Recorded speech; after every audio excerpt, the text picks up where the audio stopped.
Yeet breathed life into it, but that's already lost some luster. Oh, the rage thing.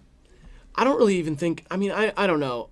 A lot of the, I will say like the rage beats and stuff are not super interesting. Except, I mean, the new Yeet album I don't think is that. The new Yeet album is like, it reminds me of like when I first heard Yeezus. It doesn't have the same vocal presence as obviously like Kanye had in 2013, but like I do think some of the production experiments on there, especially for the space that Yeet's in, are legitimately like very, very interesting and kind of like widen the scope of what I felt like Yeet could do.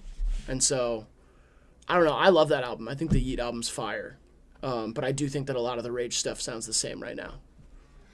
Like every genre, like that starts that way. But just a lot of people trying to do the same thing and capture the magic of like the beginning of it, you know? Kanye did a Christopher Columbus with Yeezus, claimed already explored territory as his own.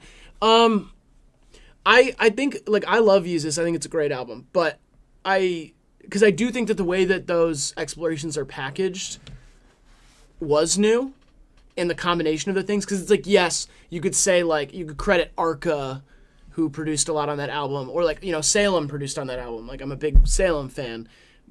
And then like Hudson Mohawk was brought into the fold like in that way. I just think like the combination of those things and then paired with like such raunchy, disgusting, aggressive lyrics.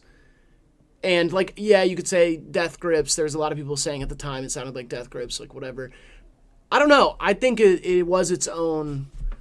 I think it was its own experiment, but it was maybe the combination of 4 or 5 experiments that he saw and then regurgitated or combined or whatever. But that's my take on that. But I think it's a take I have not really heard before, so it's interesting. You know? I don't know. British is greater than American, not musically, just as a nationality. Oh.